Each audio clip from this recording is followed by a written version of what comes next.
tardes.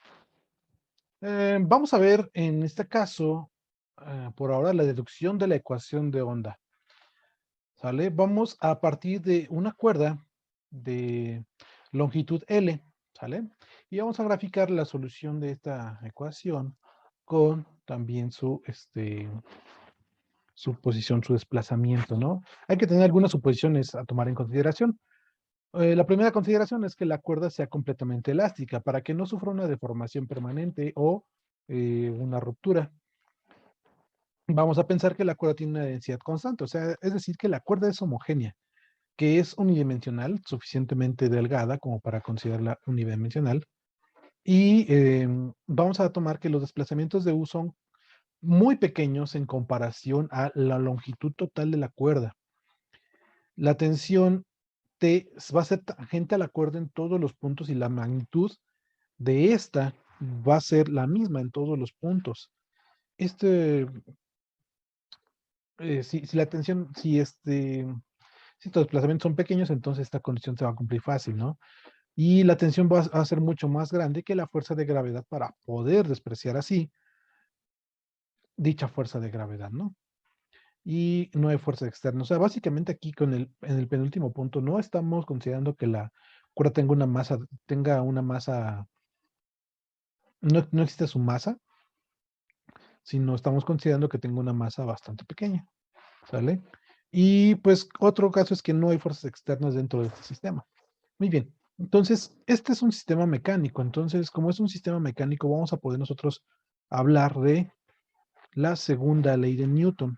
La segunda ley de Newton, como todos recordamos, es la suma de fuerzas igual a la masa por la aceleración. Entonces, tomemos en cuenta del lado izquierdo, vamos a tomar en cuenta una pequeña sección de la cuerda, un pequeño arco, que sea suficientemente pequeño para que nosotros podamos considerar que, pues, es prácticamente un segmento de recta, ¿no? Vamos a considerar este pequeño arco entre X y delta, y X más delta X, ¿no? O sea, va a ser un pequeño segmento delta. Esto es lo que hay que tomar en cuenta. Ahora, para analizar la suma de fuerzas como tal, vemos que el único movimiento que se está efectuando es un movimiento vertical, ¿no? Arriba hacia abajo. Entonces, vamos a centrarnos en la parte Y de toda esta, o sea, únicamente las componentes verticales, ¿no?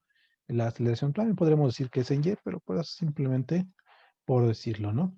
Entonces es un problema dinámico que únicamente como el movimiento está en la variable Y, pues en la variable vertical, pues nos centraremos únicamente y exclusivamente en las componentes Y. Entonces vamos a empezar analizando el lado izquierdo de nuestra ecuación. ¿Esto qué sería? Sería la suma de fuerzas en Y. Vamos a ver en nuestro dibujo, acá lo que tenemos es una ampliación de toda la cuerda, no únicamente tenemos los segmentos de recta. Vamos a ver cuáles son las fuerzas que tenemos, ¿no? Tenemos la tangente 1 y la componente Y de la tangente 1. Y acá la tangente 2 y la componente 2 de la componente Y de la tangente 2. Ahora recuerden que estos se pueden proyectar hacia el triangulito que se forma acá, ¿no? Y bien, lo que tendríamos básicamente es tensión 2, que la tensión 2 en Y, ¿cómo sería? Bueno, pues a ver, tensión 1 en Y, tensión 2 en Y, tensión 1 en Y, más la tensión 2 en Y. La tensión 1 en Y, ¿cómo sería la tensión 1 en Y? Ok, ¿cómo la podemos determinar? Pues tenemos esta relación, ¿no? Cateto opuesto entre la hipotenusa, que supuestamente la tangente 1, pues la conocemos de algún modo, ¿no? Entonces esto nos quedaría como la tangente 1 multiplicado por el seno del ángulo 1. Y esta no se nos olvide que está yendo hacia abajo, entonces como va hacia abajo lleva un signo negativo. Vamos a sumarle ahora la componente la componente Y de la fuerza tangente 2, que de igual modo puede ser obtenida mediante la relación cateto opuesto entre hipotenusa, que supuestamente la tensión 2 es la que pues conocemos de algún modo, ¿no? Muy bien, y esto es lo que tenemos. Entonces, vamos a terminar teniendo esto que tenemos aquí. Suma de fuerzas en Y sería igual a la tangente 2 por el seno de teta 2 menos la tangente 1 por el seno de teta 1. Muy bien. Ahora, vamos a recordar, vamos a irnos a nuestros recuerdos y vamos a ver que nosotros podemos considerar que si teta es muy pequeño, vamos a poner que teta i sea mucho menor que 1, o sea, muy pequeño.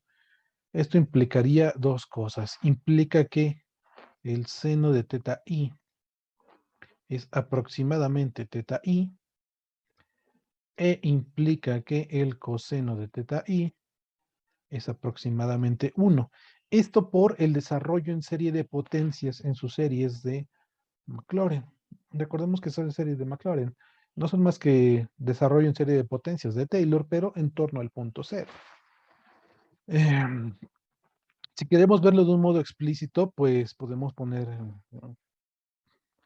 para el seno de x, pensando que x es pequeño, vamos a tener x menos x cúbica entre 3 más x quinta entre 5 factorial, y así nos seguimos, ¿no? Y para el coseno de x, bueno, aquí le puse x en lugar de teta, pero pues la idea es la misma, ¿no? Aquí lo que vamos a tener es menos x cuadrada entre 2 factorial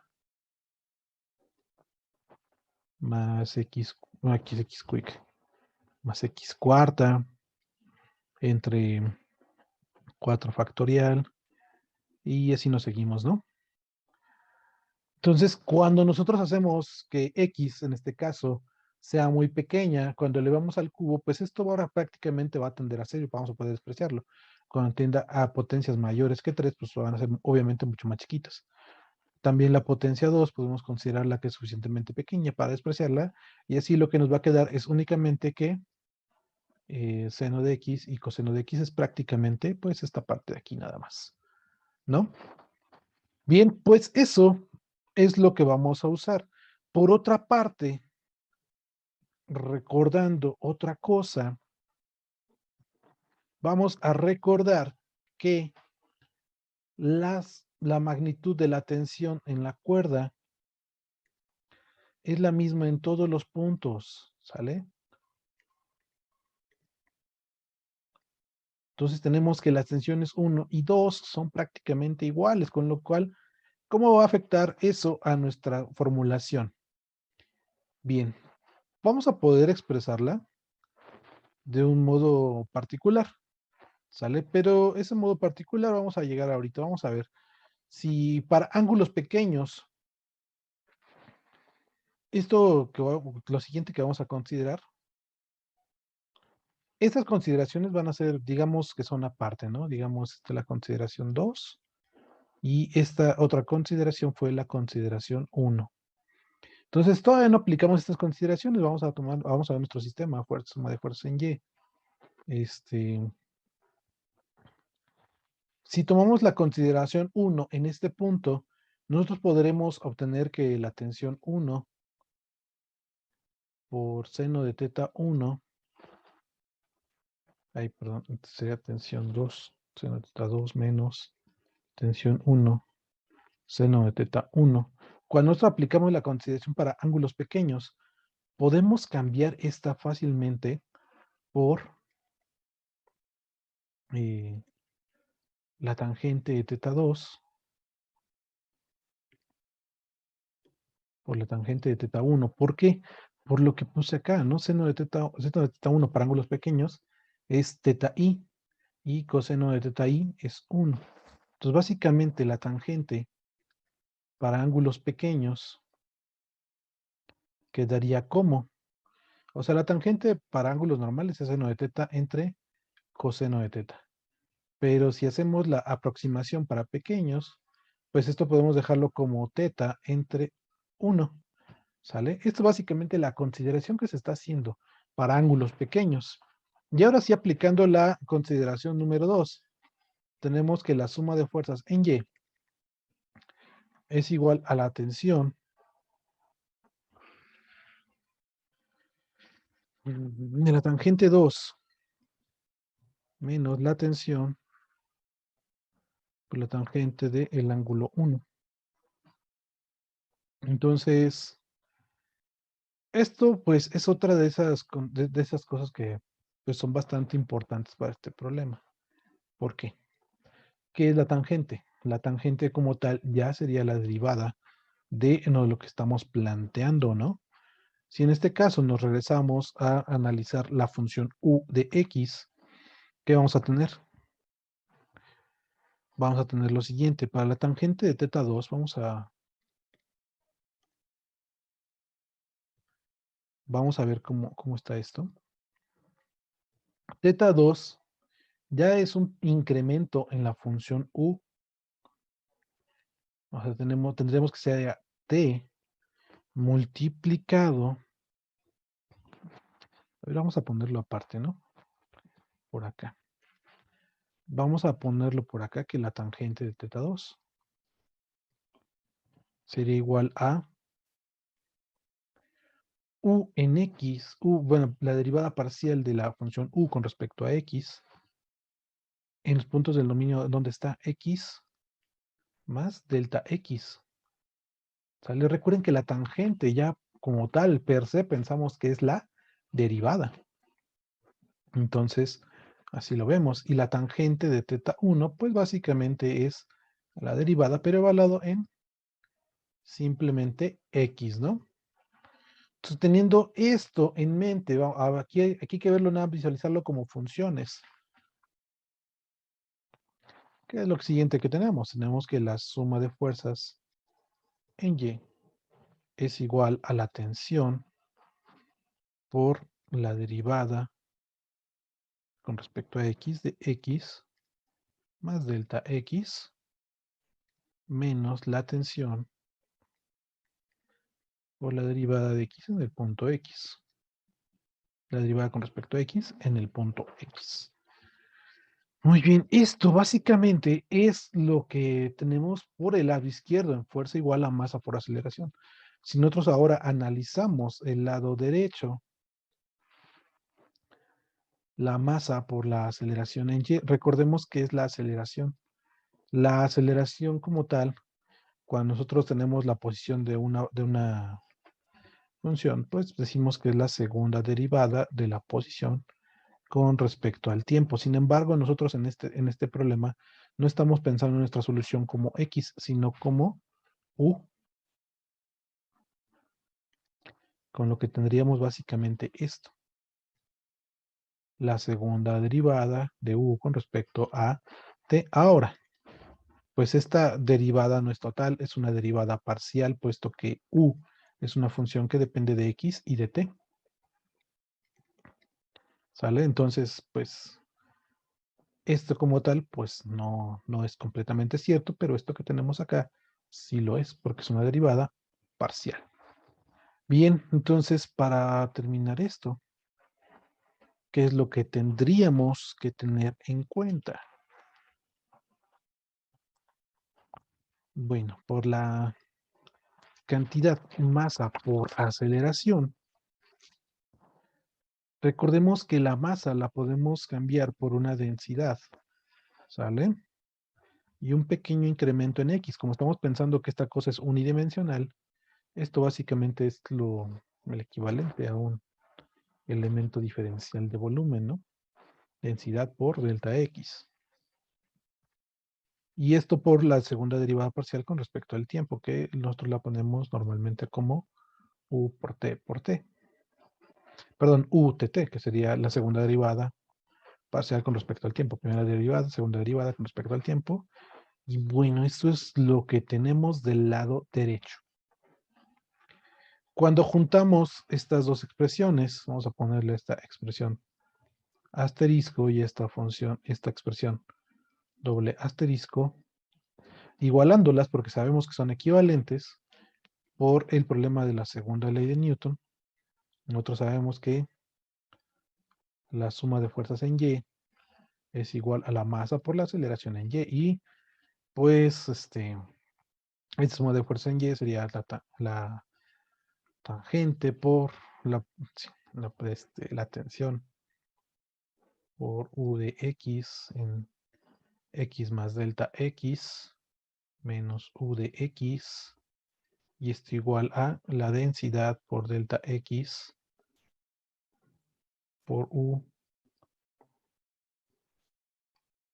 por la derivada de U con respecto al tiempo, la segunda derivada de U con respecto al tiempo. ¿Qué es lo que hago? La tensión la paso del otro lado dividiendo, y tanto la densidad como el incremento en X lo paso del otro lado dividiendo también. Para que me quede pues básicamente, no, la densidad la voy a dejar aquí. Me va a quedar lo siguiente, voy a tener que U de X, X más delta X menos U de X, todo esto entre delta X es igual a la densidad entre la tensión por la segunda derivada con respecto al tiempo. Nosotros aplicamos el límite cuando delta de X tiende a 0 de esta expresión que tengo aquí arriba, U de X más delta X menos U de X entre delta X. Esto es igual a la densidad entre la tensión por U por la segunda derivada con respecto al tiempo. Bueno, como nosotros vemos aquí, esto sería la derivada de la derivada parcial. Cuando nosotros aplicamos el límite, lo que tenemos es la derivada de la derivada parcial de X con respecto, aquí me falta también la X. Perdón. Lo que tenemos básicamente es la segunda derivada de X. Esta densidad entre la tensión, pues vamos a llamarle a una constante a cuadrada para que sea positiva siempre. T, y pues básicamente lo que tenemos es la segunda derivada con la segunda derivada parcial de U con respecto a X a cuadrada por la segunda derivada de U con respecto a el tiempo.